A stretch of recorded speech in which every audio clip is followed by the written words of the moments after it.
Hey, good evening, everyone. This is Mark with Rightline Trading. Just give me 1 second. I'm really sorry that I started this webinar so late. I appreciate the many of you who have hung in there, and I'm going to work really hard to try to make this really worthwhile. So just give me about 30 seconds, and we're going to start. Thank you.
Okay, we're ready to go. I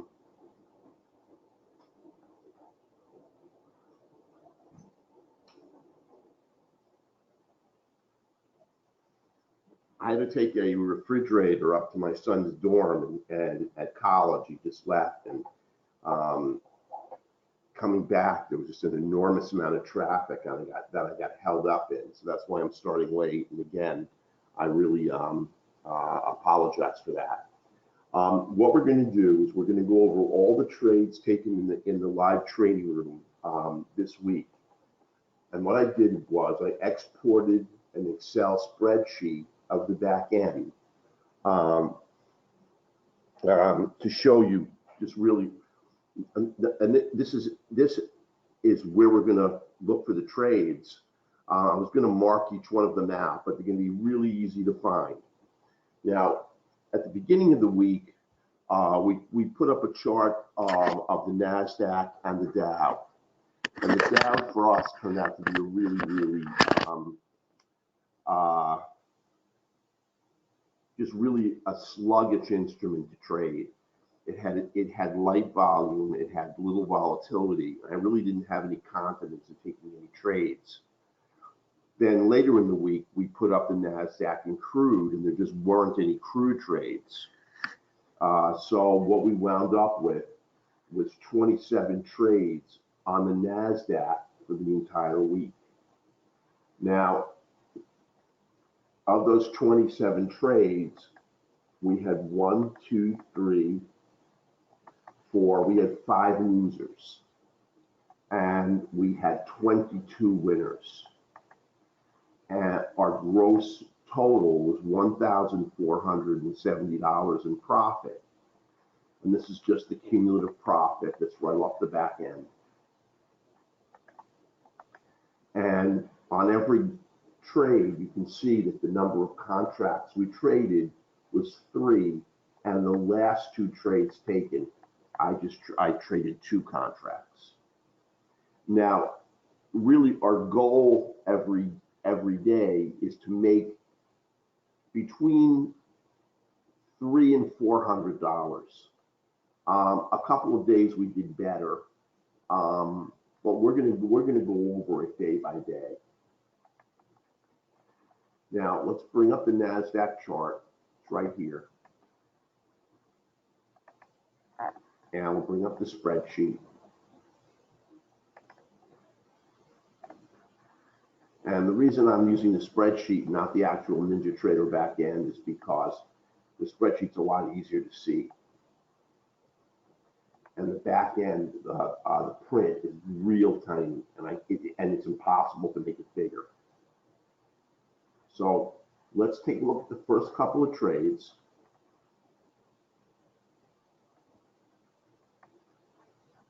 I'm going to bring this in right here. Now, I was going to mark them all out, but because I got back so late, didn't really have the opportunity. But they're going to be really easy to find and quick to see. Again, our goal is to trade with a tremendous amount of specificity. That is, we want really total alignment of all of our indicators to take a trade with as low a risk as possible. Now, so I'm going to show you the good, the bad, and the ugly. Some of the trades that I took were imperfect, and that's really why we're doing this, so we can critique them.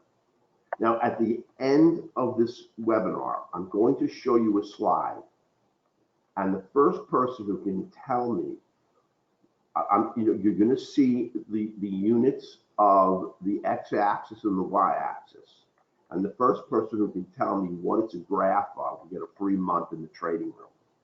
So if you stay to the end, you're going to have an opportunity to win that. And it's actually a really, really important parameter that we should use for trading. Now, obviously, there's a lot of candles, and a lot of the trades are already marked out.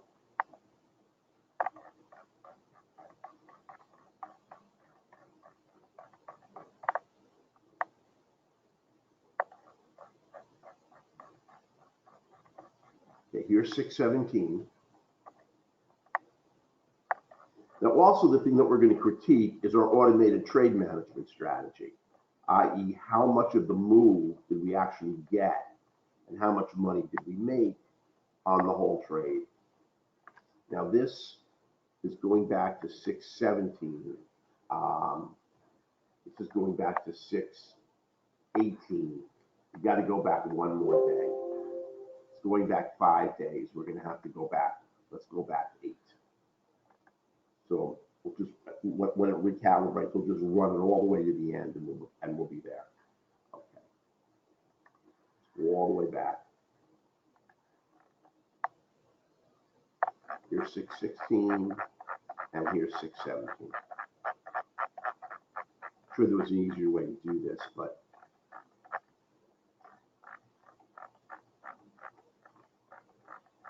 all right, here we go.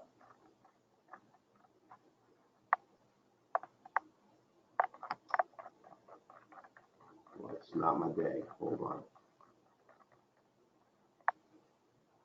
Okay, well, here's 617. All right, so let's take a look at the first trade. The first trade was at 617 at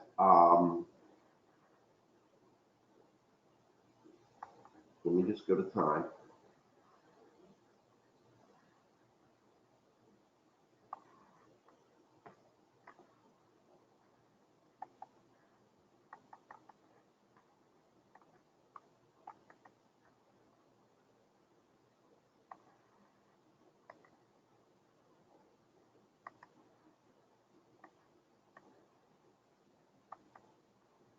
The entry time was at 9:31 a.m. on 617. I can close this up, and now I know where we are. So at 9:31.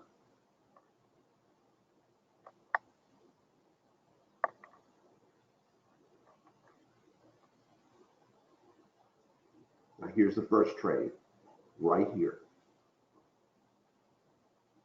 Now the trade went 16 ticks. Our first target on this trade is 10 ticks. We take 2 contracts off to lock in 100. And then our second target is 20 ticks. Now on the trade, we had both quant lines, which are measures of our correlative markets. Looking at the direction on the NQ, we're looking at the direction of the Dow, the Russell, and the E-mini. These two dark dots, the X and the dot, are also measuring the direction of the Russell and the E-mini. Then drop the Dow. The candle is outlined in blue, which tells you that we have a multi-time frame assessment of order flow on the trade. And you can see we had a pullback because there's a wick just pulling out of the back of the candle. So we had cyan background, which is a relatively strong up background on a multi-time frame basis for the NQ. And this is a really beautiful trade. It's a little risky to trade this early on the NQ, because the NQ can be very volatile, but it went right up for 16 ticks. And our first trade made us $135. I must have pushed the stop up to try to lock in more money, and we made it. Now our second trade, you can see right here, was at 937. That was right here. Now, unfortunately, when NinjaTrader recalibrates, some of the parameters change because it's a fractal analysis. And fractal analysis, which is a multi-time frame analysis on Ninja, is not handled well. Now, we were kicked out of the NinjaTrader ecosystem for saying it, but it just happens to be the truth. And that's why this candle is haloed in order flow in the wrong direction. This had order flow on the trade. We had cyan background, which is a good up color to trade. We had dual dots. The dots are lighter in color, so the trend on the Russell and the E-mini was not quite as strong. We had our chart Laguerre, and even though we weren't locked long on the long-term Laguerre, it was heading in our direction. So we went up for 6 3/4 points. That's 24, 20, 25. That's 27 ticks.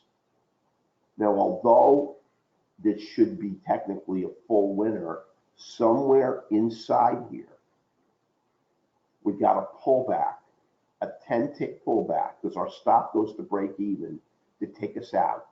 We never got the full 6 3/4 points.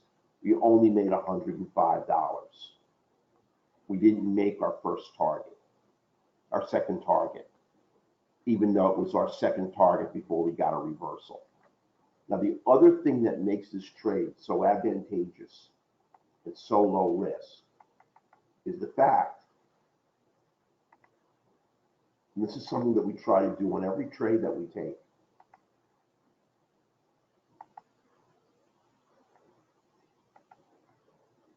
is we took it right after a candle in which traders tried to reverse the market. I mean, that is really the kiss of death, to take a counter trend trade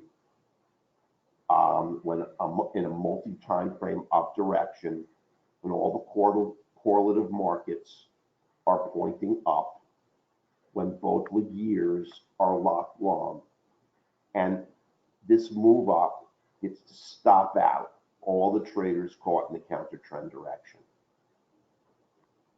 And then the next trade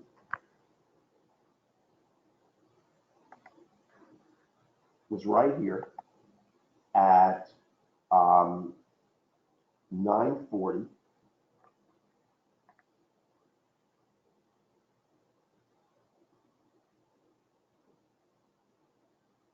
And up we went for 11 points, 44 ticks.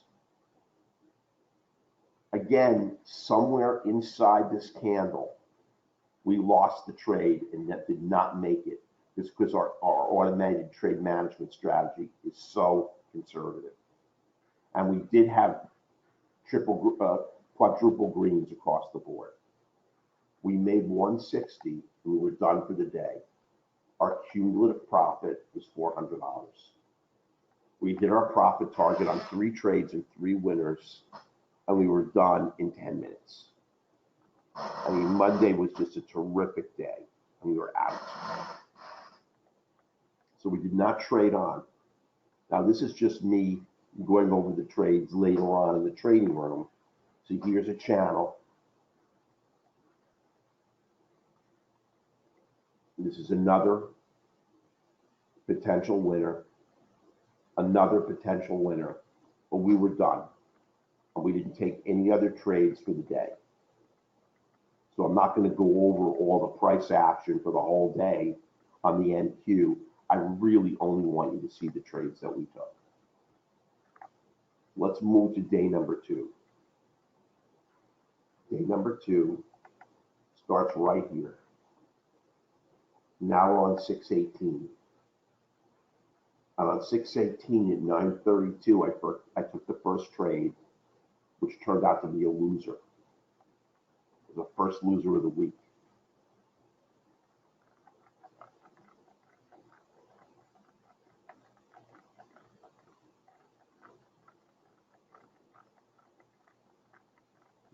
It's always rough to open up with a full loser.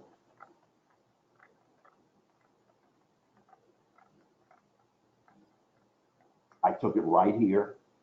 I remember the trade. There was no background bias. I had no multi-time frame alignment, but I had a pullback. I had dual dots. I had order flow. And I had all the correlative markets, the E-mini, the Russell, and the Dow, but we did not have a multi-time frame alignment and trend. We were close, but we didn't have it. I took the risk, and it blew up right in my face. That's what happens when you extend yourself. I didn't want to, this was FOMO, fear of missing out. I thought this was going to break to the downside, and this is what happens when you take a trade early on the NQ, especially when you don't have every single independent variable you need to take the trade. And the most important is that background color, showing you have a multi-time frame alignment. So there was work to do on this day, and this turned out to be a tough day. Now, the next trade I took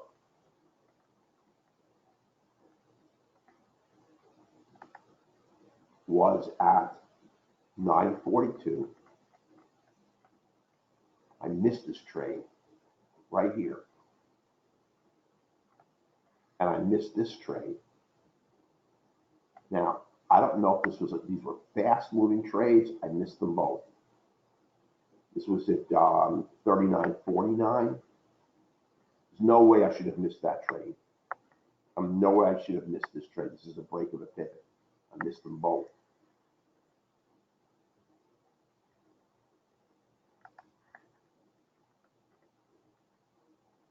And there was the trade I took, right here. Now, order flow is in our direction. Even though the candle's highlighted in magenta, I will not take a trade unless it's outlined in blue. I had dual dots. I had my green. I had both quants and both years locked long. And the trade went 22 3/4 points. And this was a gigantic trade. And I was only able to make 155. It took me out in intra-candle on a wick inside the Unarenko. So you can see, still down for the day. The next trade I took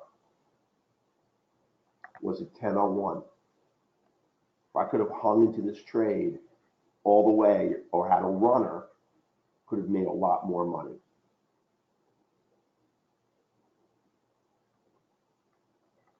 At 10:01,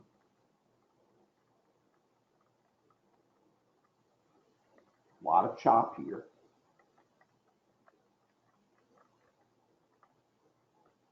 Right there. On the break of color, on the magenta color, this is a break of a pivot. So we're stopping out all the sellers that are in this pivot. We turn the market here. The 2/3 candle break above is a break, and we went up 17 ticks. And I made, and this trade is at 10:01. So now I have a loser and 2 winners. And I'm coming back. Then I took another loser, and there was a lot of slippage on the exit. And our goal here is to avoid losers. This is a very, very shaky open. It was this trade. Now, order flow again was in my direction, and it really wasn't a bad trade. But if you look down at this blue line, this blue line is an index of volatility, and as it rises, it's the inverse of volatility. As it rises, it's telling you that volatility is dropping. And you want to take a trade with as much volatility as possible. So on this rising blue line, I took another loser at 390, because this thing just fired back down against me. So I don't know exactly how much I'm down. I was down $445 for the day at 10:03.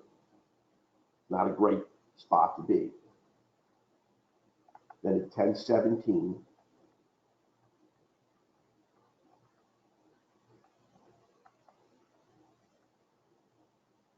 took this trade right here. This was a risky trade. And these are the kind of trades you don't want to take. This is a rough day for me to trade.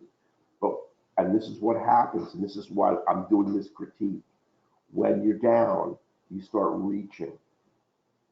The 15 had not crossed the 50. I did not have any background bias. I'm pretty sure I had dual quants. And I had dual gears. My long term was red. My chart gear was heading down. Here, fractal energy was falling, which is what I want. But this was a risky trade, and it went for 16 for 12 ticks. And the runner came back to stop me out and give me a tick of slippage. It only made 95 on the trade. That's what happens when you're down. The next trade was at 10:37. And you can see it was a beaut. Now, it went 21, and it went all the way. Again, I did have both quants. I would not take a trade without the long-term gear, right here. And I had the chart here. Dual dots. It's unfortunate that the fractal analysis here pushes this upper quant, the green color, to the right, and that's what happens. It gets pushed to the right 2 or 3 candles. And we made a full 200. The next trade was also a really beautiful trade at 10:54 on this break of the pivot, right here. Dual dots. This went another 20. And I made 155. It did not take me out on my first target, on my second target. And my next trade was at, well, I think that was it for the day. And I think I finished on that day with a loss. No, actually, I finished with a $5 profit.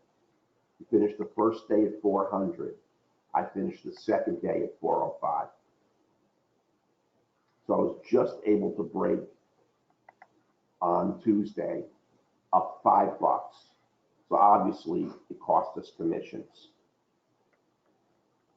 And there may have been trades. He was a trade after we closed that was really quite a nice trade.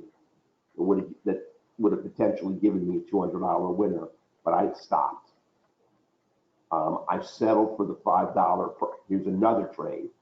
If I would have traded on, I would have been able to make a lot of money, but I didn't know it was coming.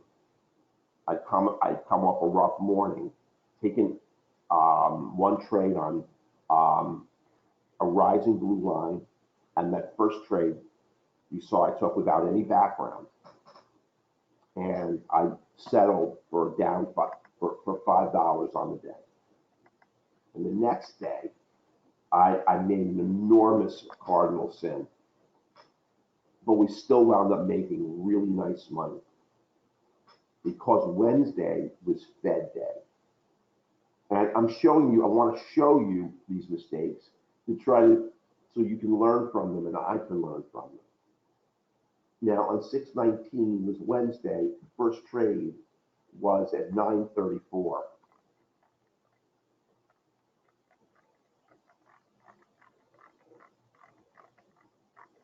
And it was a huge winner.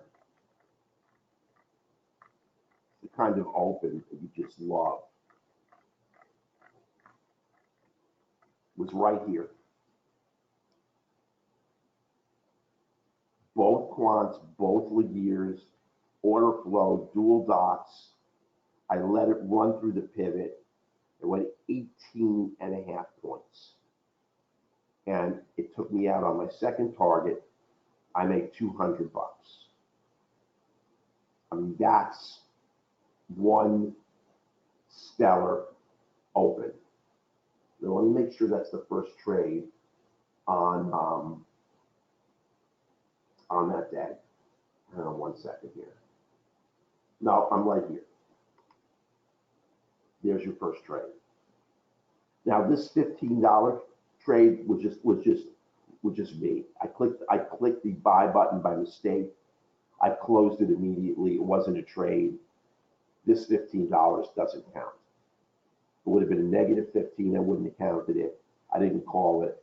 I accidentally pressed a button and it got me 3 ticks.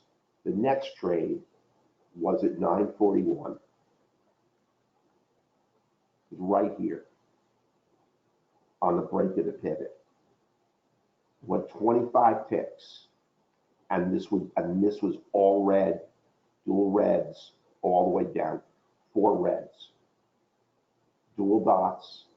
Again, always in the direction of our correlative markets. And you can see after the first trade I took, where I didn't have any background bias, I had no multi-time frame alignment and trend.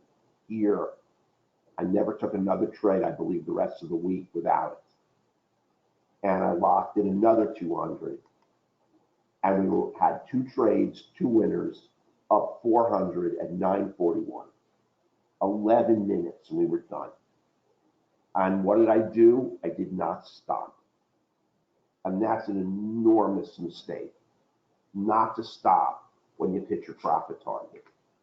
Now we're looking for $1,000 a week on a small account, on only a $5,000 account. So we're looking to make 20% per week, week in, week out. I don't know how much I could compound that over the course of a year. I don't know how much it is, but you'll wind up making $52,000 on a $5,000 account. That's our goal. That's why our automated trade management strategy is set very conservatively. But I did not stop. And I wound up taking 2 losers in a row with slippage on the exit to take me from an enormous winning day all the way back down to a negative day. And I really, really wanted, and they were actually perfect trades. I had order flow on the trade, dual quants, dual gears, order flow, dual quants, dual gears. Both these trades should have gone, and they both blew up. You can see that this one, 2 up candles. This one went right back up against me. Now, traders on other time frames said that I was trading into a pivot. But all I can do is look at the time frame I'm trading. And I do have charts off to the side on other time frames. To me, I had no downside support to break. So obviously, I put myself at an enormous disadvantage. I mean, I lost on these 2 trades. I'm not going to add it up, but it's a lot of money. So I really had a long way to come back. And luckily, though, I took this trade. This is the last trade I took for the morning. This is a very risky trade, and it always happens to me right after I take a loser, as I reach. Now, I did have dual quants, and I did have the Laguerre, and I did have my chart Laguerre. But these double dots on blue background with the 15 below the 50 was super risky. And it wound up becoming a winner. But I talked about this extensively in the trading room. We got a down candle, and this down wick almost took us out of the trade, but it didn't. We were a tick or two away from getting stopped out. It ultimately went 22 ticks, and I made 140. And that was the last trade I took for the morning. Now, luckily, in the afternoon, we had the Fed meeting. So I figured the Fed would allow us great volatility and the ability to come back for the day. And the Fed meeting wound up being the savior for the day. Now, I took a trade at 204.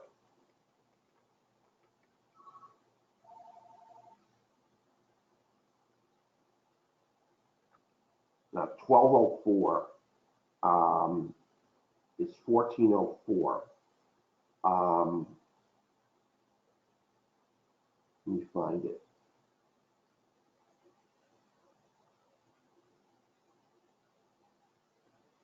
It's 14.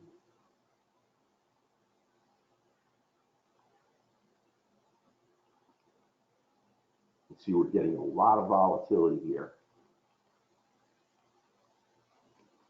There was the trade. Now, I tried to take it here on this pivot break, but there was so much volatility. The entry slipped 3 candles all the way to here, and it still gave us 22 ticks. And it gave us a full winner at $200. It's a perfect trade. I did not take the continuation. I was concerned that the market was structurally overbought. I let the market go and go, trading down to support.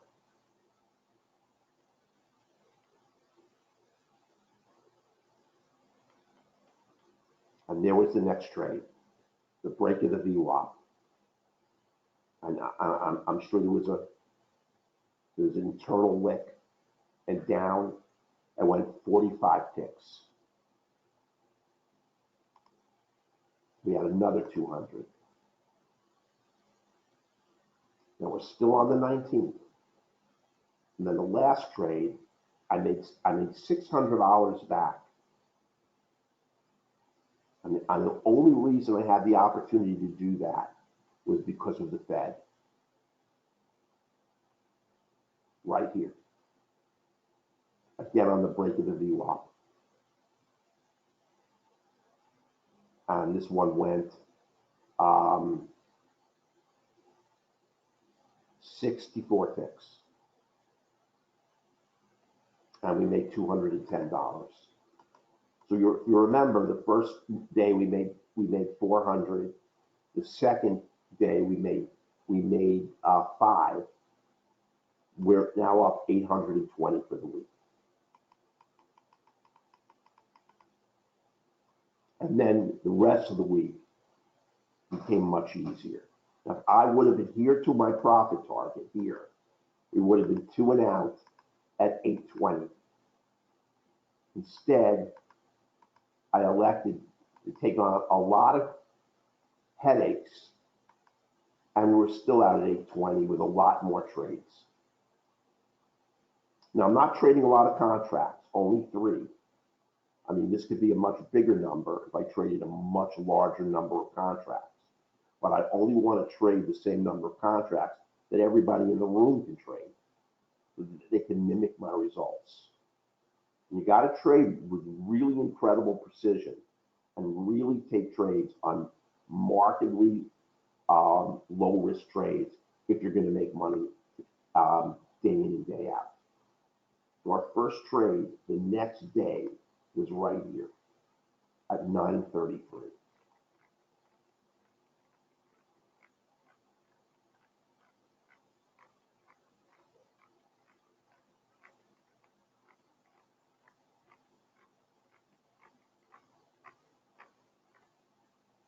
Was right here. And I had dual quants, and I had dual gears, and I had dual dots, and I had order flow. And the trade won more than, I scaled it at 7.5, but it went further than that. First trade was a winner at 200.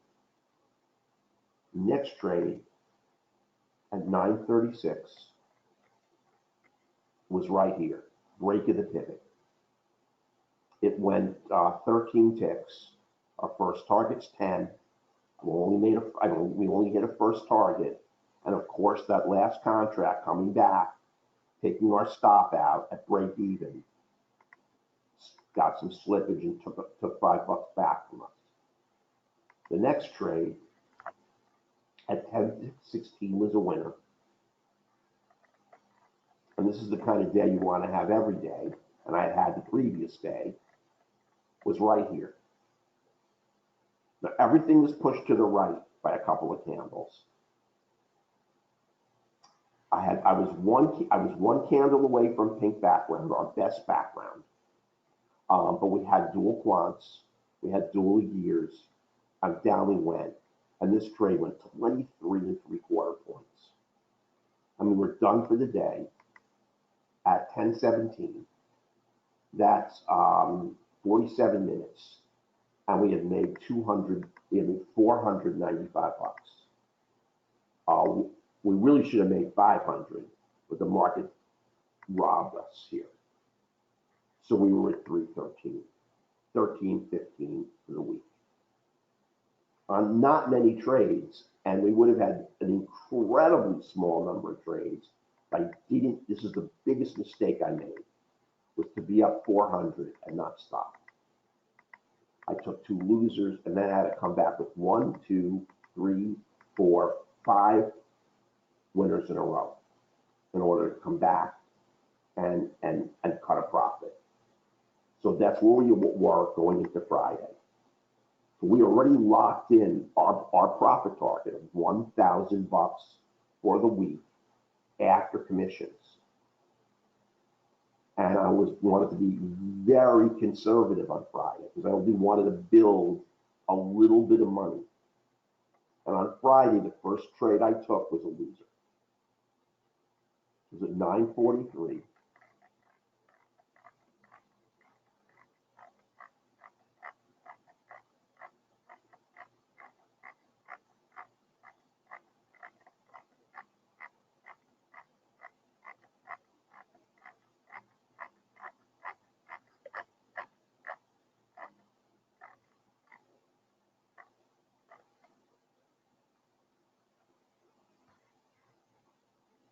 The trade was at 943. It was a loser.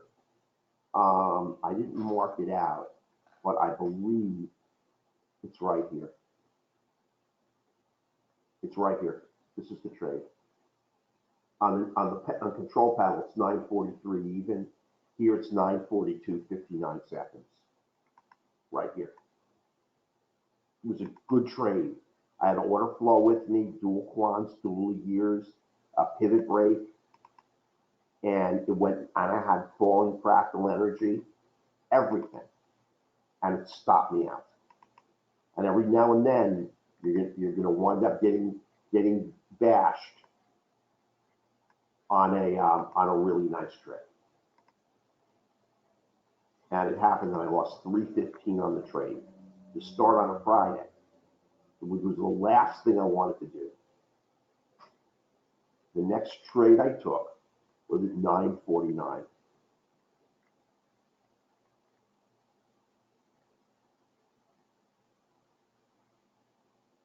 It's right here.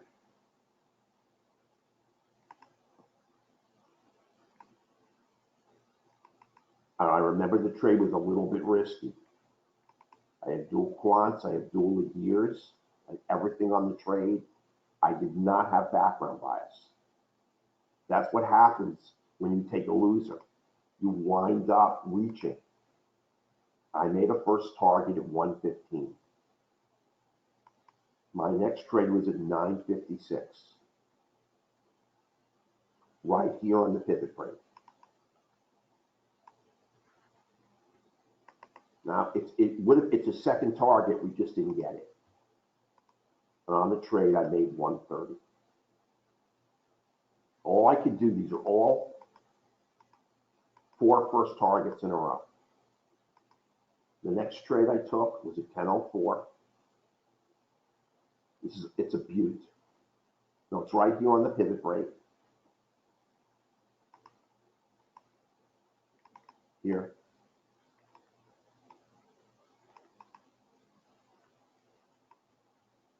Goes 11 or 12, maybe 13 ticks. And we get another first target. And make 110. And then I took a last trade, I think it was probably right after that. 1007, my next trade, right there.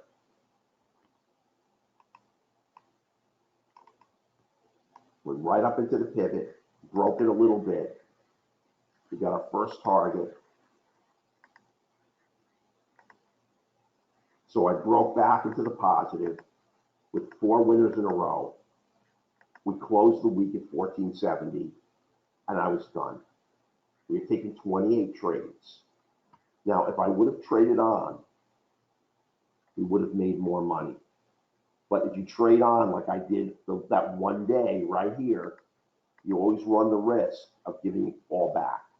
And it's a Friday, and it just turned out that we had to, I mean, that is a gimme trade almost right here.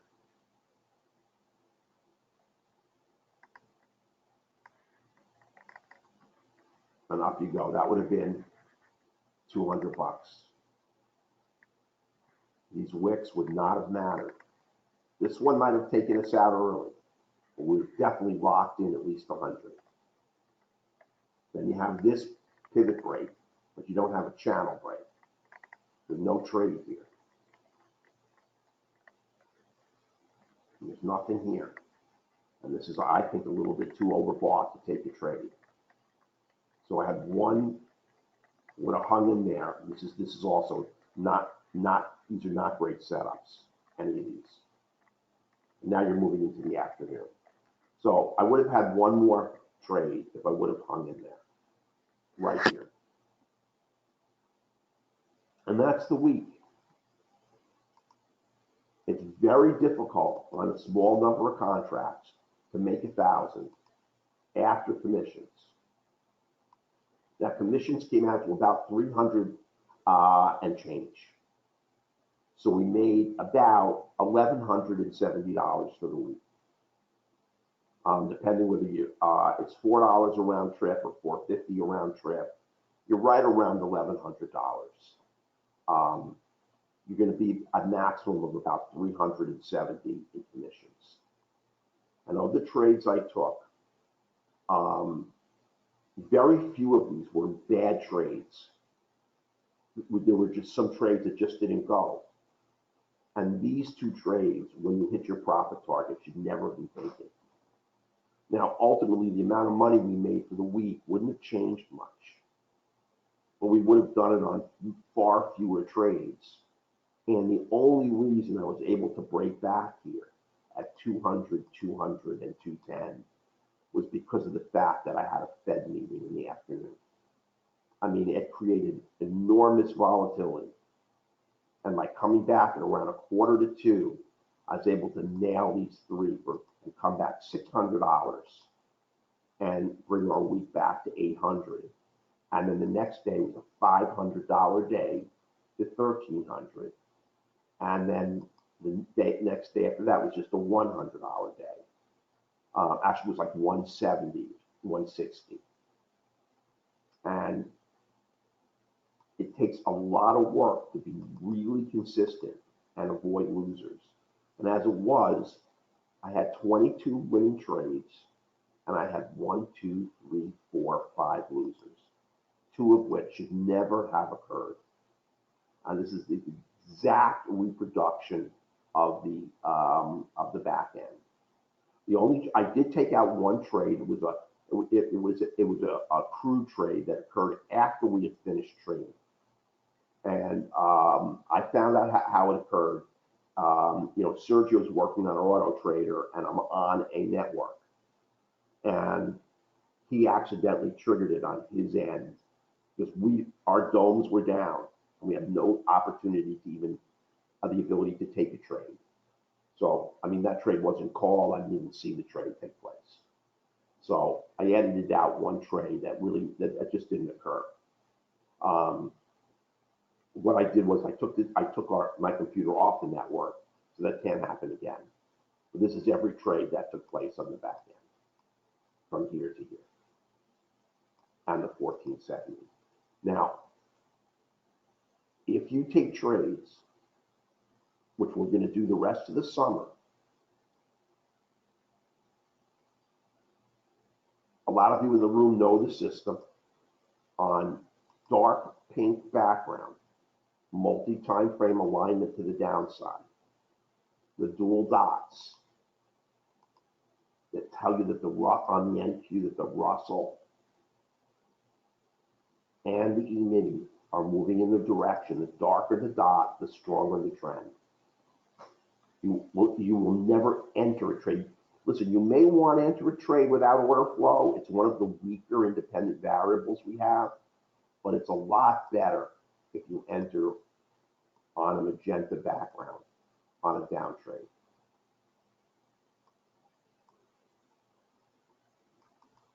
I will not trade without the dual quants. I gotta have those on the NQ to take a trade. I want pink background. I want my long-term Laguerre. Now this is a locked long-term Laguerre. I'm able to watch on the side the direction. If the long-term Laguerre is heading my direction and not locked, I'll take it. But the chart Laguerre has to be moving down on the trade. Again, it doesn't have to be locked. If I have both Laguerres moving in my direction, both quants, dual dots, order flow, pink background, that's where we made our money last week on those kinds of trades. A couple of trades that I took with a little more risk.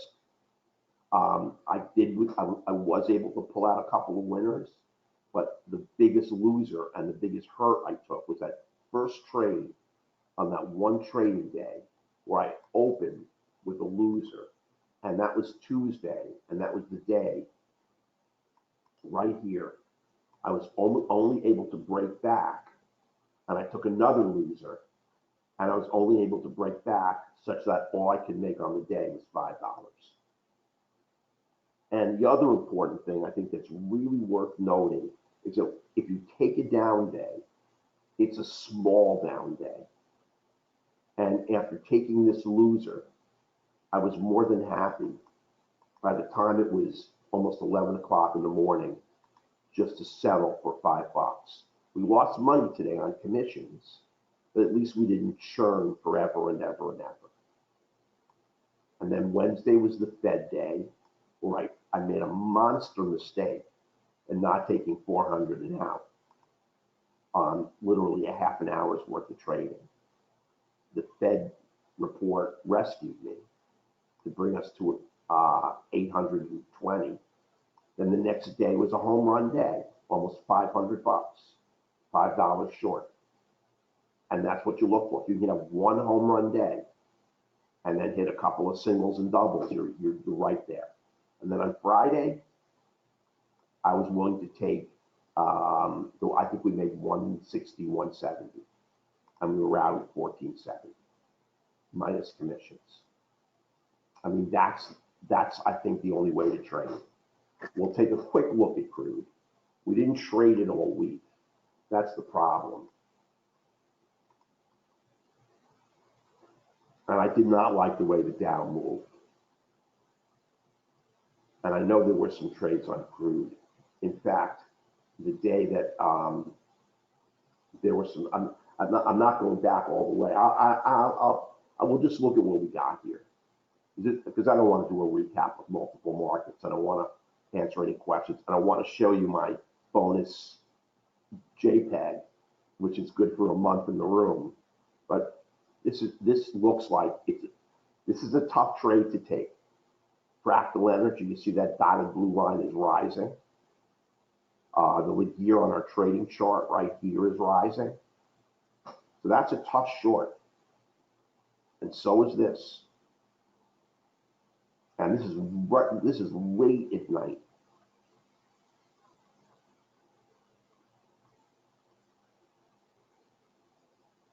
Right here, I can't tell if this would be a trade. Going back, I need to see that lock. Here we have no background. Here we're trading into a lot of support. There's just no trades here. And I think crude turned out to be the stinker. I think, now here's a trade right here at 10:14. It's a break of the open, which is an area of our resistance. On the quant, you have the Laguerre, and your chart Laguerre is heading straight up. Fractal energy is flat. You'll take that. As the trade matured, it dropped. You have dual dots. Cyan is a little riskier to trade, but that's a trade.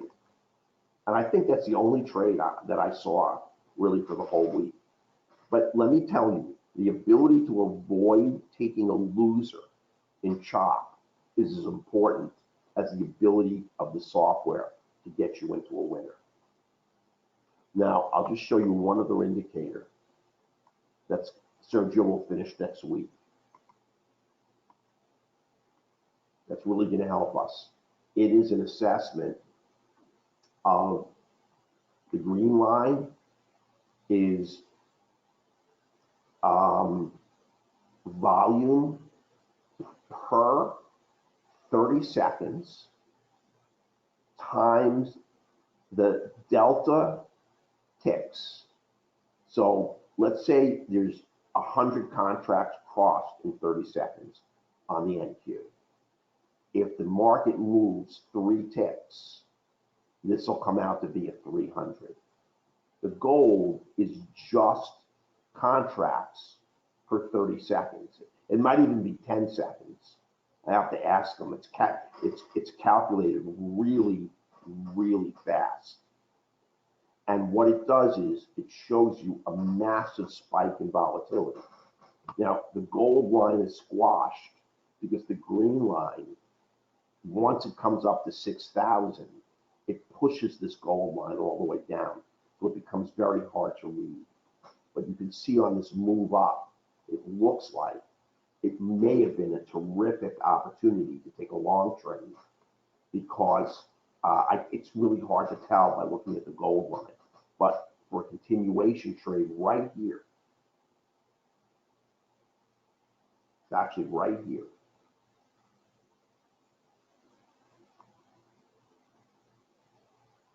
where you have a spike in volume,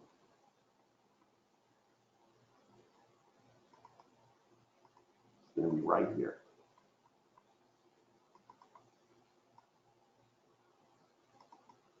And a spike in delta volume times in volume times delta ticks. You've got yourself a great continuation trade here. So I mean, we really have to look at it more carefully. But it's doing something that I'm going to show you on the next slide. And I'm going to first answer questions, and then I'm going to show you the next slide. Again, right here.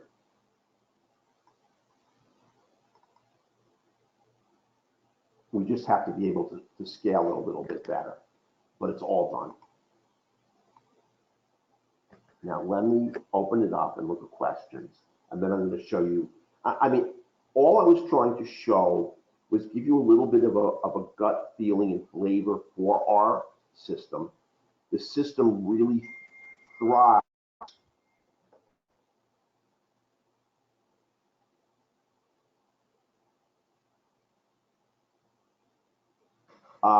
The system really thrives on volatility. When you get great volatility, you get great trades. That's why in the afternoon on that Fed day, I was able to eat the Fed report up to give us three trades, 3 full winners. Now, the only other thing I want to add that a lot of traders have told me is that just to review how we enter a trade. And we never enter a trade intra-candle. Now, I'm going to very quickly bring up our trading dome. This is the ancillary tool that we created to help us trade.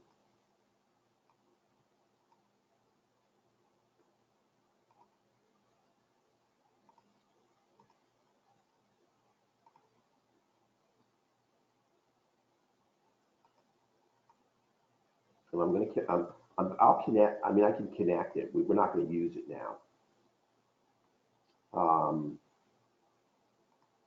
Let me connect this on the NQ.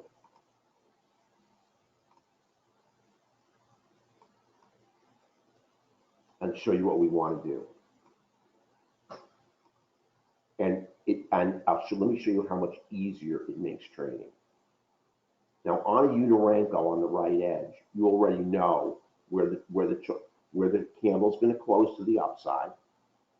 It's going to close at 71.75, 1 tick above this bar close indicator. To the downside, it's going to close at 65.25. So you're always going to take a trade 1 tick above the close to the upside and 1 tick below the close to the downside. You never want to take a trade until the candle has closed and the next one is on its first tick. The reason being that the top of every candle acts as a very, very weak area of resistance that you want to break with the next tick. And the bottom of every candle acts as a very weak area of support, which you want to break and enter to the downside. So what we do is we buy an up close, which I can do, and you see it sets the up close.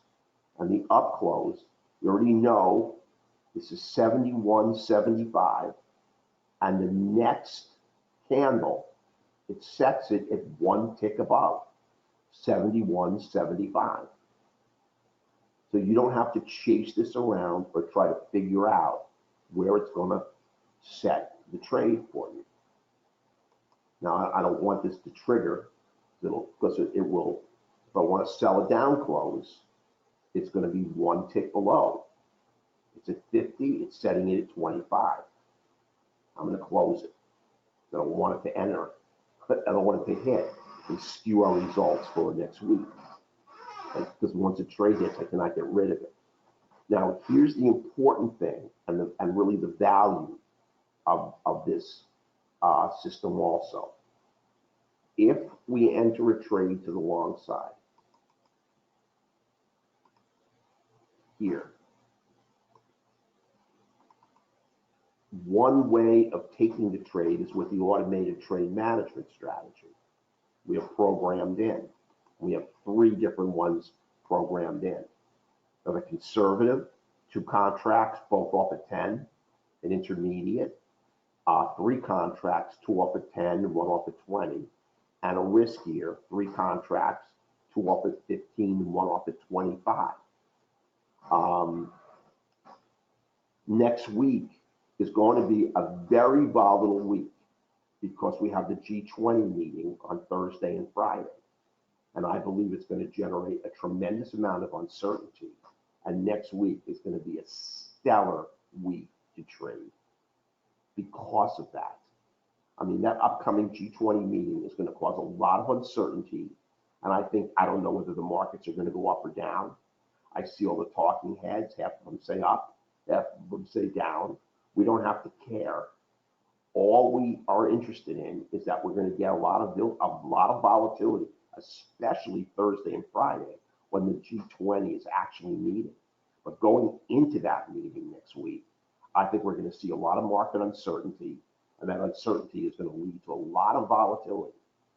Now, the way to exit a trade is after you buy the up close and you're in it to the upside, you just hit, I can't hit it right now, there's no trade, close on a down close. You're going to be out on the first reversal candle. So now managing a trade, I'm telling you, I think is 30% of how much is 30% of the component of being a successful, profitable trader. You can enter a ton of winning trades and hardly make any money. So let's say you entered on this candle.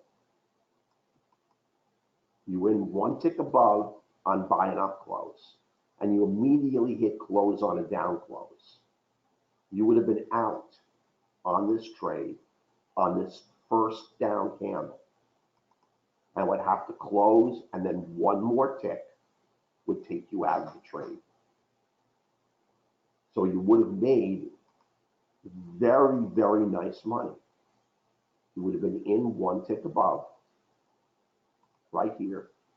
You would have been out 1 tick below, would have made 4.5 points. On 1 contract, that's a lot of money.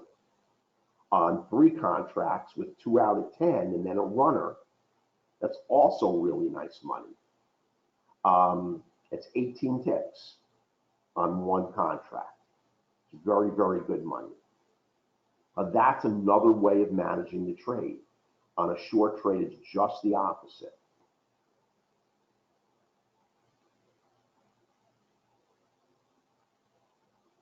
I just want to go to a nice short trade, give you an example. It's a little riskier than the one that we take, but you're going to be into the downside right here. You're going to hit sell a down close. You're going to be in 1 tick below the close, and you're going to continue down. Now you're going to hit close on an up close. So you're going to get in here, and you're going to be out on the first reversal, and then 1 tick more. So you're going to make 11 ticks on that trade, because you're going to give back a lot on the reversal candle. But if you get a huge run on the market, this is the way you're going to lock in gigantic profit. Is by staying in the trade. Like on a trade like this, our second target is 20 ticks or 25, depending upon how risky you want the trade to be. This is going to take you all the way up here and take you out right here. So you're going to get 12.25 points on that trade.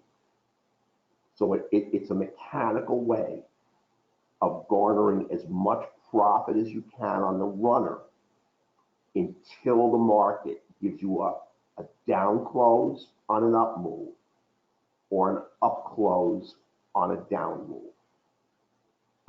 And you set it up. You don't need to have a preset stop. Now, obviously, if your broker requires a stop, you can put it all the way up at the top, or you can keep moving it up. You're only going to take it out on the down close, on a long move, and the up close on a down move. I just wanted, there were a number of people asked to show that, and I wanted to show it. Okay, so listen, it's a more liberal trade management strategy, but it's up to you. If your trade is coming right off the 50 with no upside resistance in sight, and you've got both quants, both with gears, green background, dual dots, the tighter the 50 you are, the more likely the trade is to take a big move. Obviously, if it's already moved 25 points to the upside or 12 points, it's unlikely to make another 12. It can, but on a statistical basis, it's unlikely to.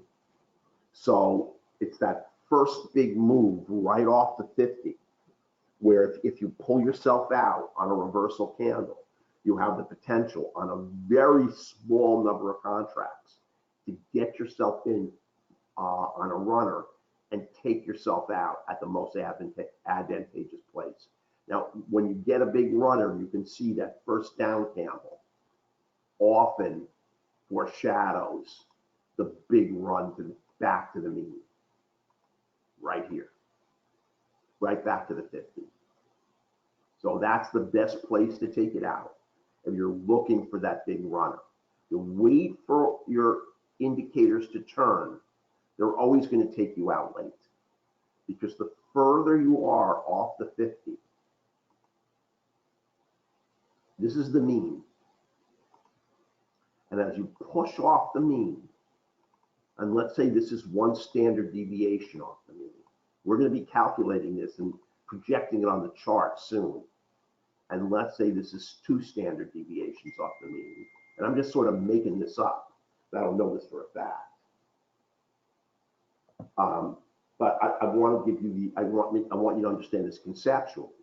As you pull a standard off the mean, 2 standard deviations off the mean, when finally the sellers come in, there's always going to be a regression to the mean. And when you catch it, it's going to snap back. And the indicators are never going to turn fast enough to take you out, really, really conservatively.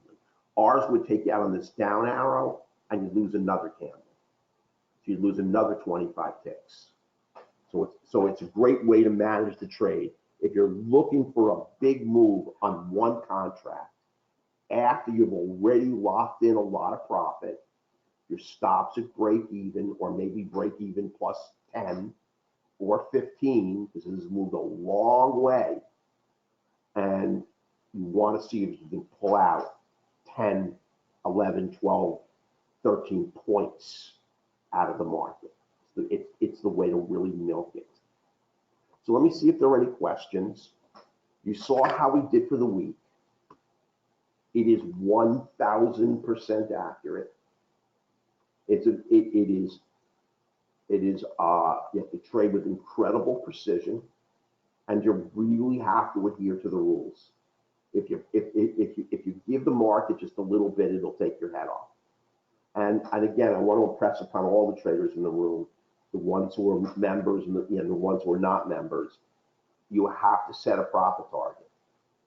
It doesn't matter what it is. You're trading 10 contracts, you set your profit target. On 3 contracts, we're going to take 400. We're also going to take 3 trades and out, no matter how much we make. If our first 3 trades are winners, we're going to stop. And you can see how deadly it is. 400 on 2 at 820, and how deadly it was to trade on. And how we got that rescue in the afternoon, 200, 210, and 200 by the Fed. And I was gaming to use that Fed to get us right back, and it did. We went bam, bam, bam, fast. 224, 239, and 204, 224, and 239. So in 35 minutes, we made $600, and we wound up closing for a great day. But this is not the way you want to trade. All these trades should have never occurred. 1, 2, 3, 4, 5, 6 trades. And this is how you learn. I mean, these are all what ifs, but you have to play the what if game when you do a retrospective analysis in order to make the following week better. So look at the trades you took, see if you had winners that were too risky and shouldn't have been taken, and losers that were absolutely perfect, and there was nothing you can do about it. You take a perfect loser, they're going to happen. They're not going to be, they're not common, but they occur. They're very uncommon, in fact. There's always something wrong with the trade. On the one that I took on that open, I had fractal energy moving in the wrong direction.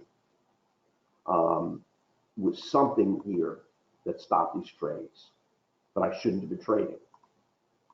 So I really just want to, this is really our goal, my goal here, is to give you this kind of heads up, because I want to make 1,000 next week and 1,000 the week after.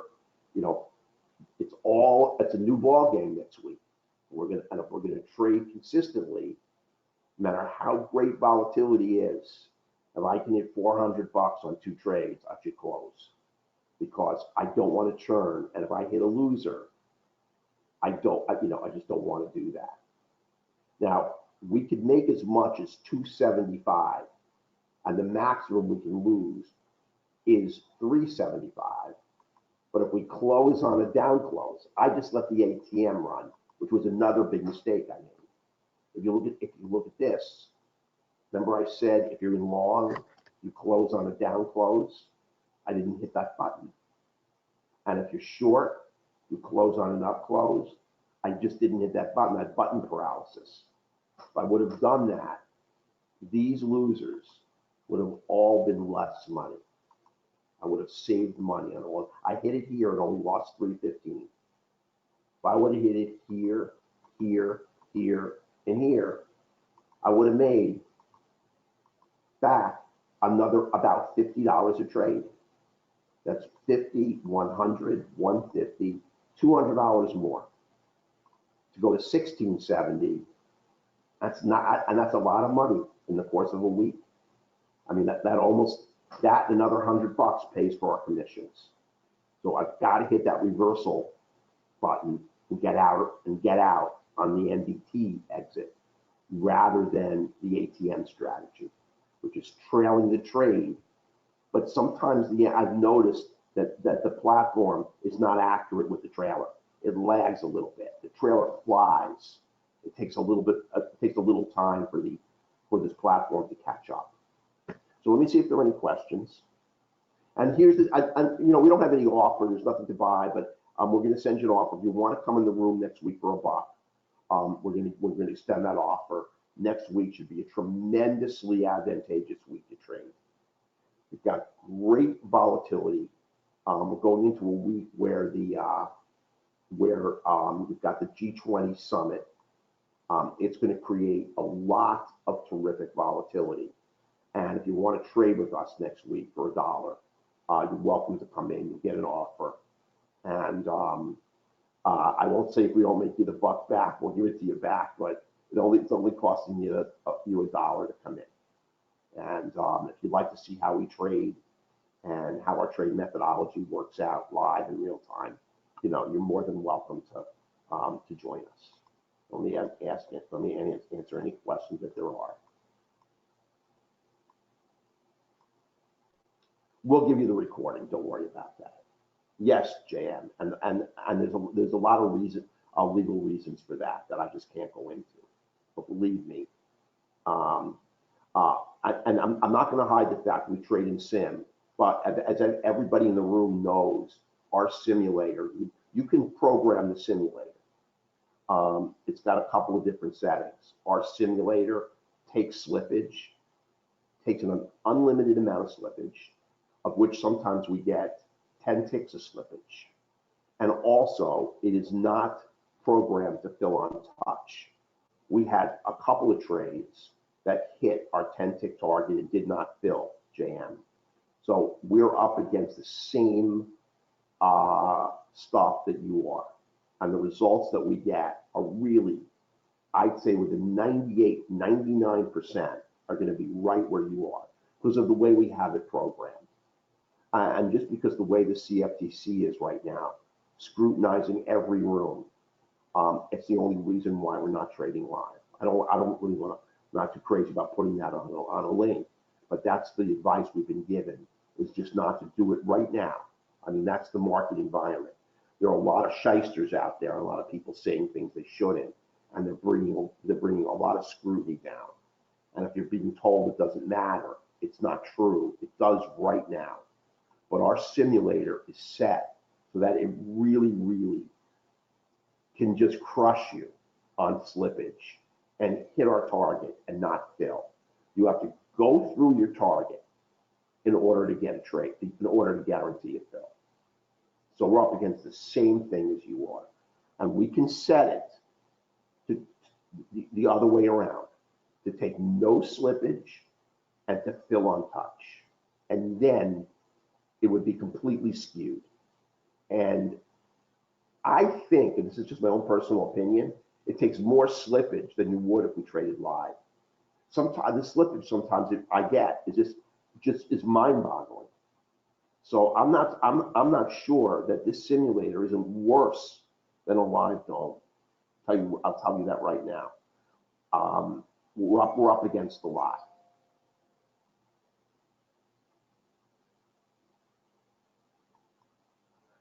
Donald, that's it, David.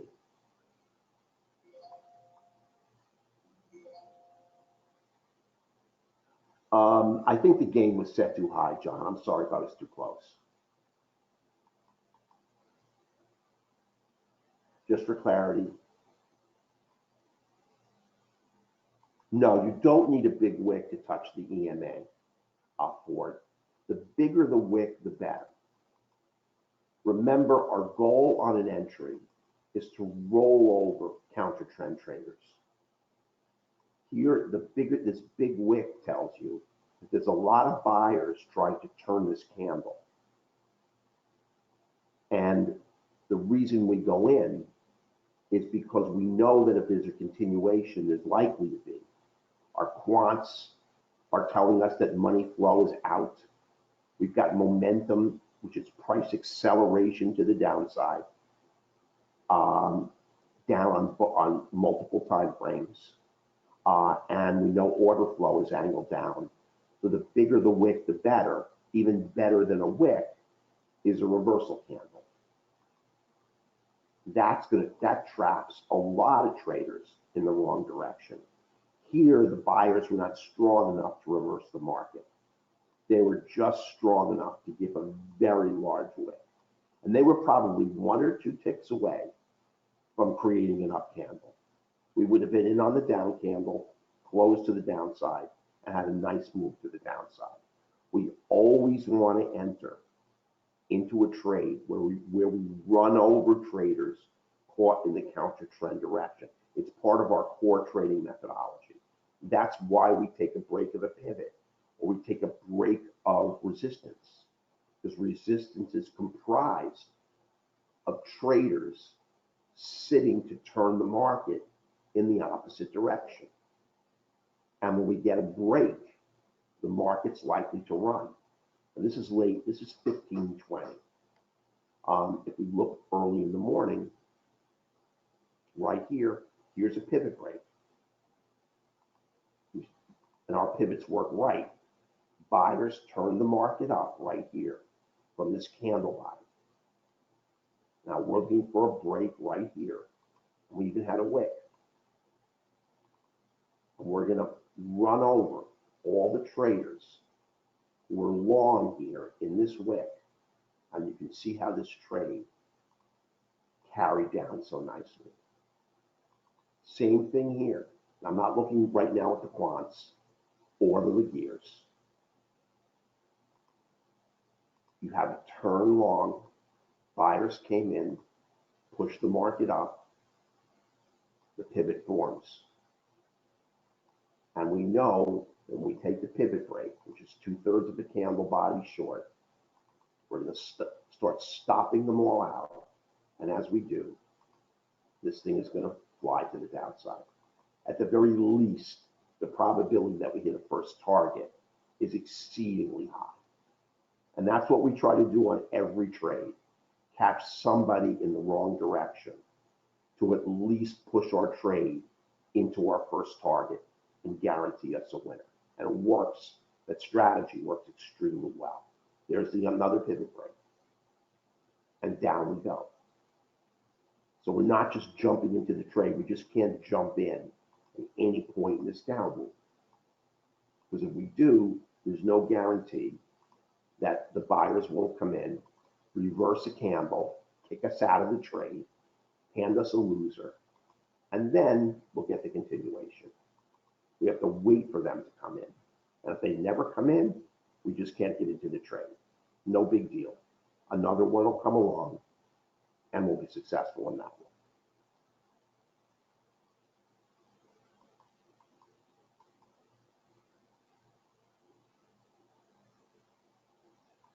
When you have white background for it, don't trade. When there's no multi-time frame alignment and trend, trading, see in here how choppy the market is? Don't take anything in here. It is important to avoid losers as it is to get winners. Don't extend yourself here. Don't chase the market. If there's no multi-time frame alignment, don't even think about trading here. Wait for the market to break out. It will. I mean, if you want to look at this, you could look at this, and it's really not inaccurate. You can see the channels right here.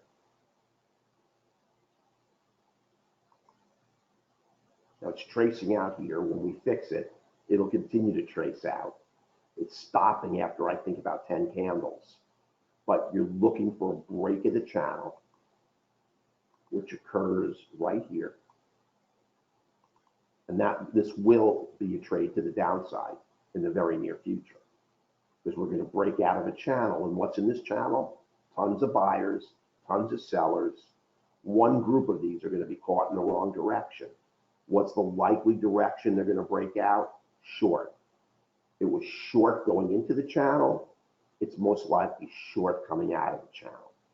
But you can't be positive. You've got to wait for the break, look at the quants, and look at the gears. You take a trade.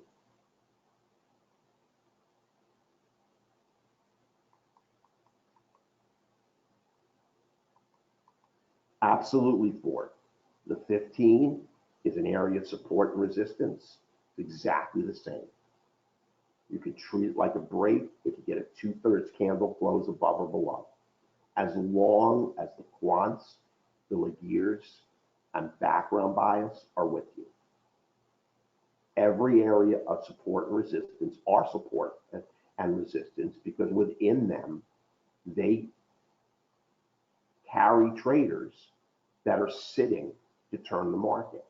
And we know what happens if we take a trade into resistance. Why is it likely to turn? Because there's got to be sellers here to turn the market down. And if this breaks, now here we're not ever going to go long below the 50. We're going to start running them over. And it's going to propel the trade.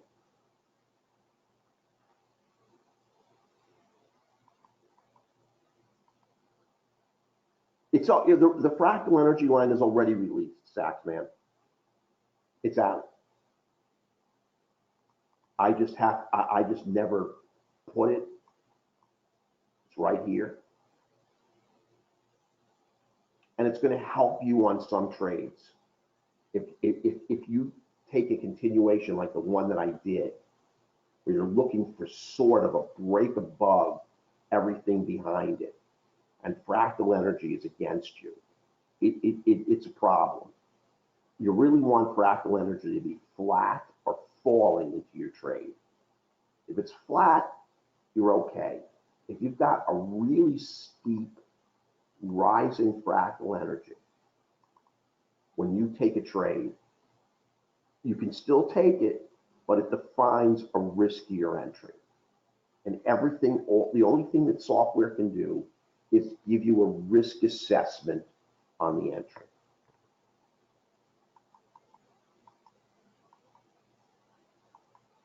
Very shortly, I just showed it to you. All of them are coming out next week, Jim. In fact, I think the Auto Trader is going to go online maybe on Tuesday. Sergio told me he would finish it over the weekend. We will run it at 500 speed on Monday, see how it trades. If it trades perfectly, we will have it out on Tuesday or Wednesday. Right after that, we'll fix those 3 indicators, and we'll be fine.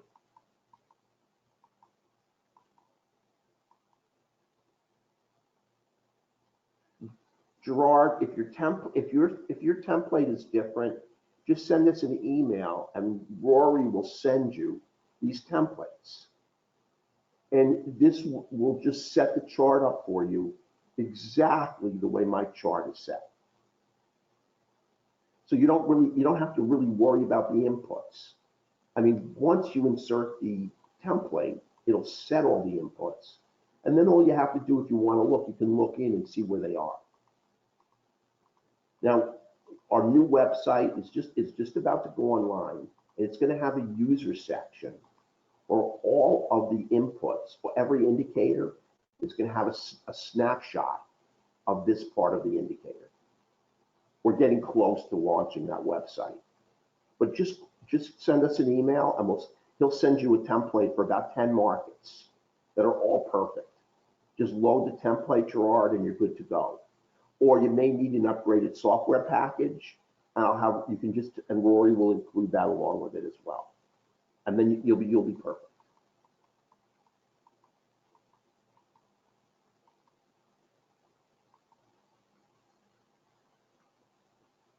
How do you set the chart? Right here. It's an automatic. This is an indicator. It's called the Unorenko bar closes. And you should have it for it. And it's going to tell you where it closes to the upside.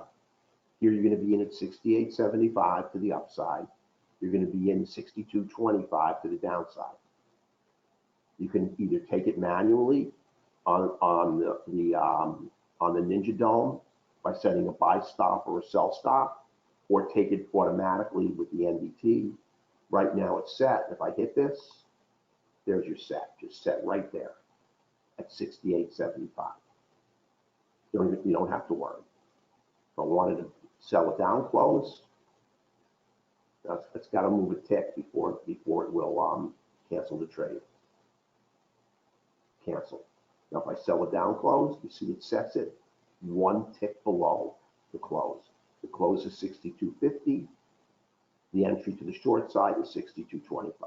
The other advantage is, if this closes to the upside, it cancels your short trade. You don't have to go in and cancel it manually. So you have automatic cancel.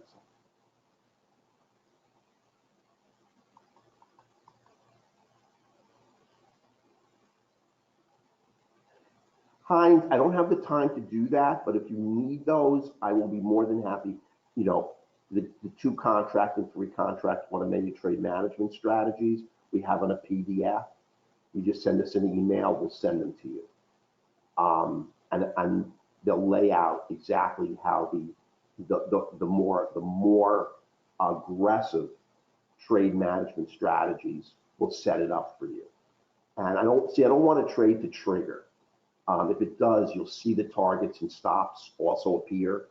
But then it's going to go on the dome, and it's going to have to be a trade that I eliminate Well, you know what? We'll eliminate it. Let's see if we can get. We'll see if this. We'll see if we buy enough close. We'll see if we can. Now this is NQ2. Let me stop that here. I don't want the NQ2. What I want to do is do the 3C modified. That's our intermediate ATM. Now, it may take a week for this thing to go to the upside. That's my concern. And it's got to hit 72.75 to trigger. And we'll just talk and watch, because once it does, you're going to see all the targets and stops appear. There it is. It hit. It's right here, and there's the targets. First target is 10, 2 off at 75.25. Second target is 77.75 or 20. There's your stop. But what we're going to do now is we're going to close on a down close. So we're going to save a few ticks. Now, if this trade went a lot further, we would save a lot more on this trade. So, I mean, it's going to go in our dome as a loser, but we'll know on a Sunday night that this is just this is a trade just to show you. So you don't have to do anything here. You're set to get out on a down close. Your targets are set. Your stop is set. Obviously, you can always move if you want. I wouldn't recommend it. If you feel really uncomfortable, like you see you're sitting right below a pivot, you can move both targets here. Now it looks like we're going to get a down close and a loser. I just want to show you. Obviously, we're not trading; it's irrelevant. But I've got both targets set. And what I would really do, I wouldn't take this trade anyway, but I would set both targets right below the pivot. There's an area of resistance.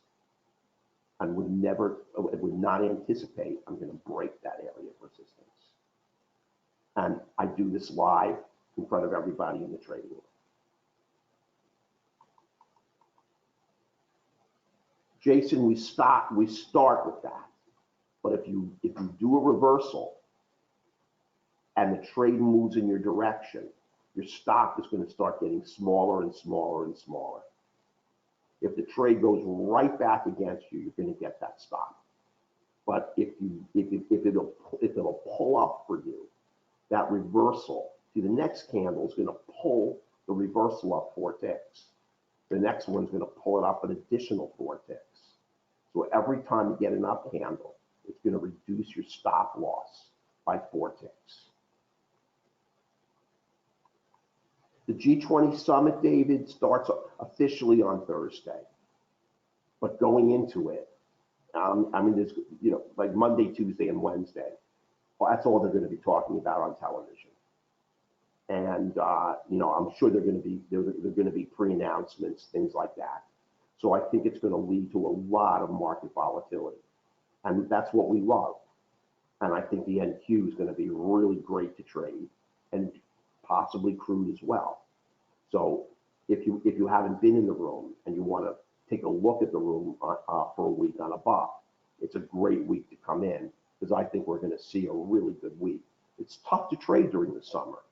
I mean, July, the end of June, going into July 4th weekend, July, August, they're the toughest months because all the big honchos are off in Hyannisport and Martha's Vineyard on their yachts. And there's definitely less volume in this, and there's less volatility. So we're only, listen, if we can take not 10 trades a week and 9 of them are winners and make $1,000 every week the whole summer, it's a stellar way of trading. So we know what we're up against, but next week I think is going to be different because of that G20. Right, Jason. We'll be set right after the room closes. Gary will be sending the email if you want to sign up. Yes, what we're going to do is, Russ, is we're going to determine, Sergio and I, how far off the 50 you can trade without additional risk.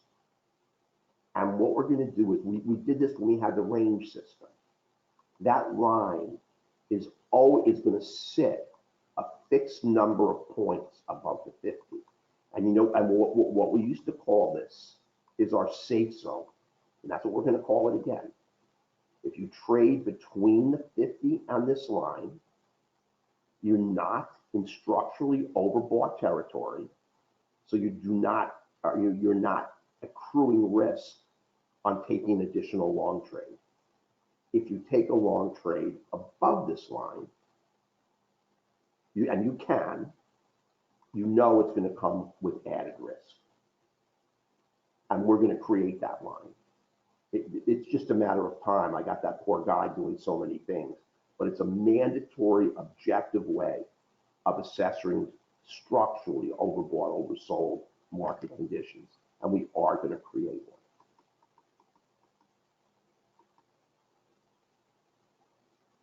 Mike, I'm just gonna, all I can do is tell you really quickly, because if you send us an email, Rory will send it to you on PDF. Is we have 3 ATMs.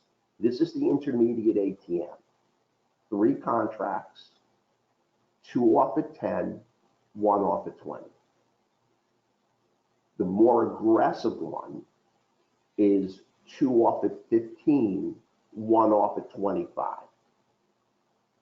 And then the one that is the most conservative, the scalper ATM, which is a very, very low risk trade, is 2 contracts off at 10. That gets you $100. And if you can scalp that 3 times in every trading session, you're up 300, 300, 300, 300. Do that successfully in the course of a week, you're up $1,400 or $1,500. Those are the 3 ATMs for the NQ. And you can choose whichever one you want to trade given the market conditions. When we had locked in some money on Friday, I went to the 2 contract 10 tick position because I didn't want to take any more risk. It's a Friday, we're going into the end of the session, end of the week. I didn't want to give the market back any money. So it's up to you. If you hit your profit target, let's say it's 400, and you decide, hey, I'm going to try one more trade. I don't think you should, but if you do, take it on 2 contracts on a scalping mode. Don't risk much. I'm going to close this because it's basically a break even. I'm out.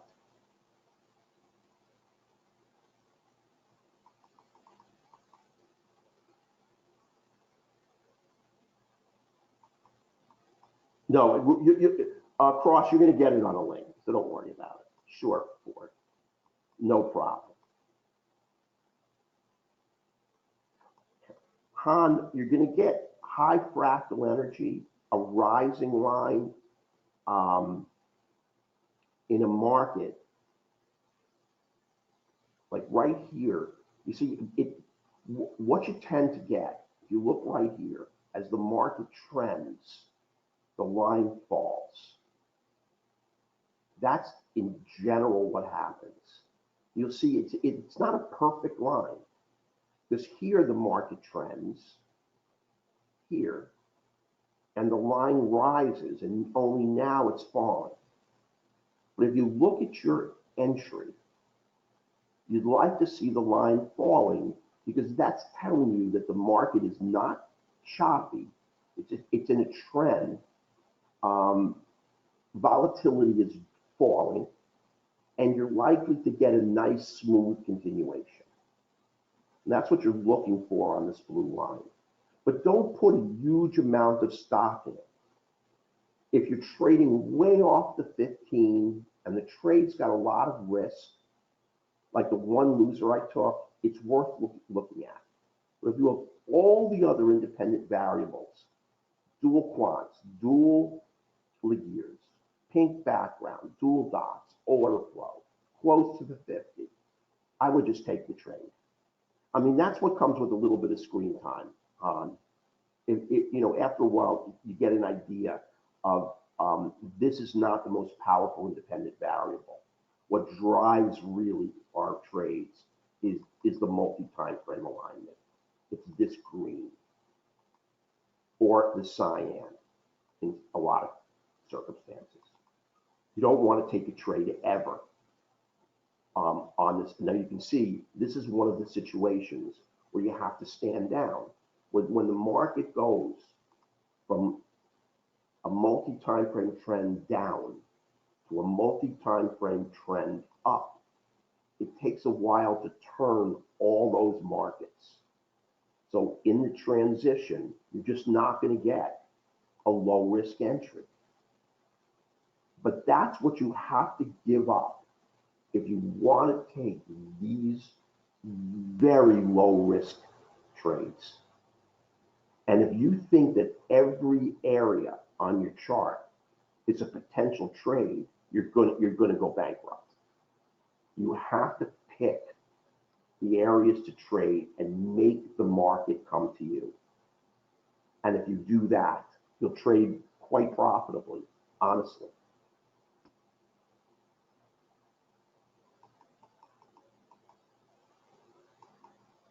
No problem, Gerard.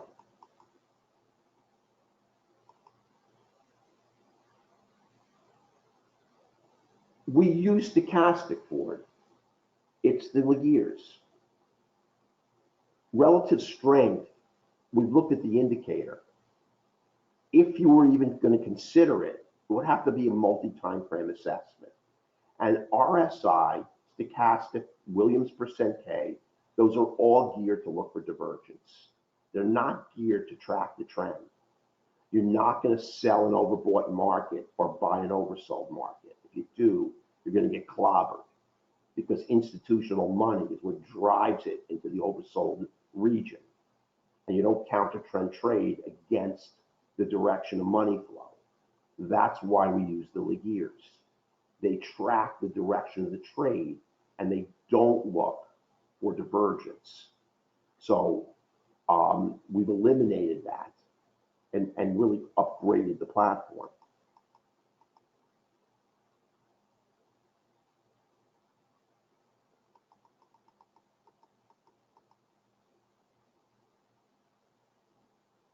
I'm sorry, energy, Mark. I thought we were supposed to read it like the long. Yeah, I mean, the long-term Laguerre is really a great assessment of price acceleration. When it's green on a multi-time frame basis, we know that long momentum can only be sustained if price is accelerating to the upside. And the only thing that can keep it sustained on a multi-time frame basis is if price is continually accelerating to the upside. If it stops, it's going to go to yellow. I mean, that's a very key assessment, this long-term Laguerre. I mean, I hope that was what you meant, David. Yeah, just ask Rory.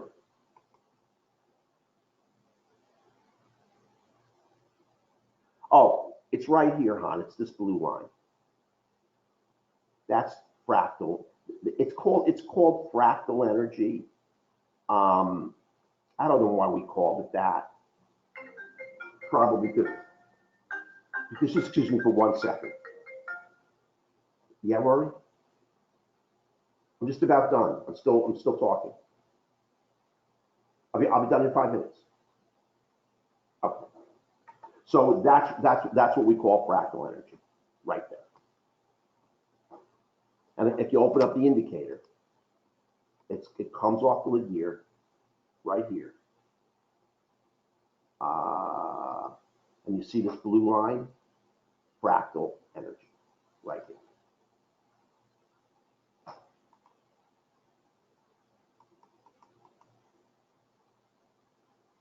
It's a measure of volatility, hon. It's really what it is. You want to take when you're in a trade, you want it to trend. And so you want volatility to fall. If volatility is great into an entry, then you're more likely to have the trade start going crazy on you. Up, down, up, down, up, down. A trending market does not have, it's not a volatile market. Volatile market has multiple price reversals. So a falling blue line or diminishing volatility is what you want to see when you take an entry, and it helps guarantee that price will smoothly continue in the direction that you anticipate. Fractal, I don't know why it's called fractal. It's not a multi-time frame assessment. I would have just want you to know that.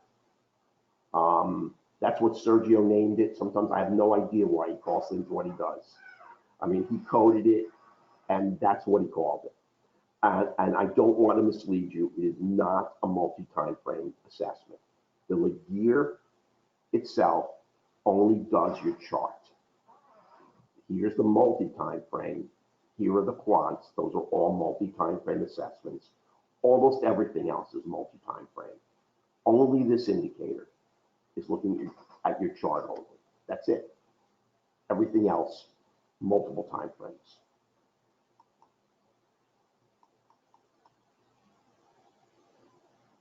Ricardo, I think it's going to be released on Tuesday, the Auto Trader. It's ready. All we have to do is test it. Sergio promised me to finish it over the weekend.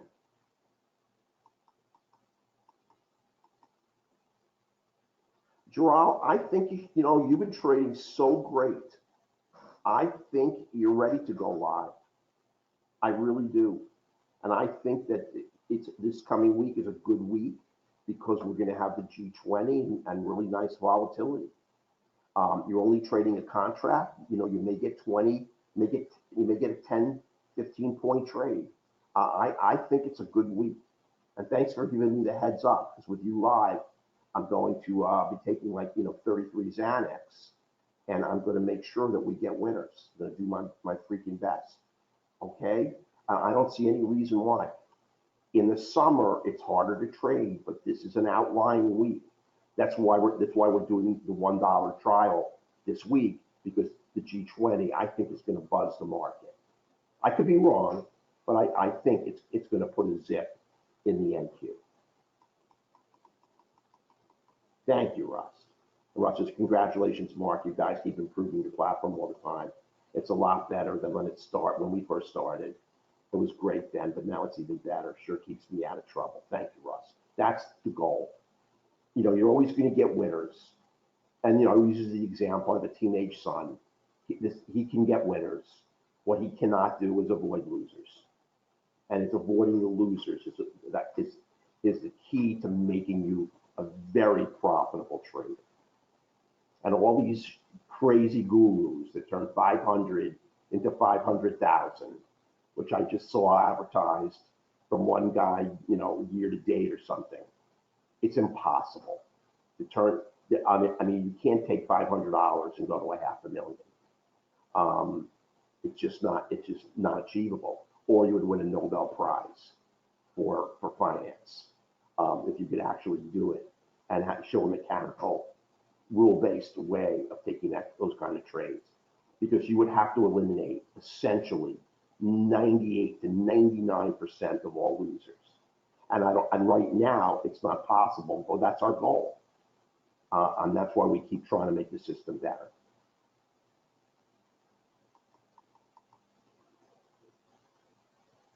Ed, it's just my personality. Remember, everybody has their own risk management, their own risk tolerance. I would rather take my second in it and close the trade at 20. There's nothing wrong with letting your last contract just run. It's really, really how you want to do it. When it comes to the automated trade management, I think if you take 2 off at 10 and move your stop to break even and you lock in 100, this is just my personal feeling. What you do with that runner is totally up to you and how much risk you want to take on it. If you want to close it on a reversal candle, you are not wrong. If you want to close it at 30 ticks, you're not wrong. It's really how much risk you want to take on the runner. That's all. And I'm just real conservative. I'm happy to lock in 200 and get out of the trade. And if I can do that twice in my first 2 trades, I've got 400, and I'm 40% of the way to my $1,000 target. But in that regard, there's a lot of leeway for you to do what you feel. Christopher, we love pivot breakers. And of the trades I took last week, an enormous number of them were pivot breakers. Now on the NASDAQ, I won't look for a break and pullback. Like if we break this pivot, let me find the pivot, like right here. I'm just gonna take the break. On crude, I'd be more inclined, just because of the way it moves. And again, here's another area where there's no right or no wrong. Now, we can't see the wicks because we only get the wicks in real time. I would like to see the pivot break, but then I would like to see some pullback. Maybe not a pullback all the way to the 15, but some internal pullback. And then I'm gonna go long on the trade. Just because I want to be ultra conservative. That's all. I mean, I may lose this winter. This may break the pivot. Stopping out these sellers may drive this thing right up, and I'm standing there with my, with my finger on the mouse. I never get to press it. But I would rather look for some pullback. But on the NQ, I'm not going to do it because the NQ is like a rocket ship through a pivot. And you just get to know your market. And the NQ is such a strong momentum-based market. When it breaks that pivot, it tends to fly. And if we look for the pullback, a lot of times we're going to lose the trade. And we rarely lose a pivot breaker. They're very, very low-risk trades. Now this one gave a heat, but we don't care about heat. I mean, heat's irrelevant. All that matters is that the trade made it. My pleasure, Han.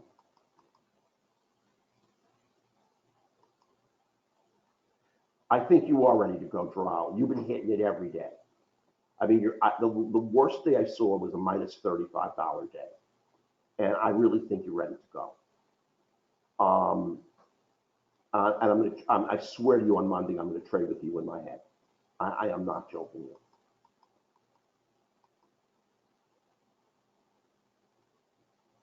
Christopher, I mean, it's no secret. I just have a very conservative automated trade management strategy, Christopher. At 20 ticks, I'm out. That's 5 points on the NQ. I'm gone. And I would rather have that second contract taken out, because if you saw what happened on the NinjaTrader back end, if it goes like 18 or 19, and then that contract comes flying back to break even, like over half the time, you get a tick of slippage on the exit. So instead of making 100, you make 95 or 90. It comes through your stop like a cannonball and robs you of money. So I'll take if I can clear 20 ticks, 5 points on the trade, and the only potential slippage I can possibly get is long slippage, or maybe I get it, maybe the market gives me a tick or two with more, I'm happy with that.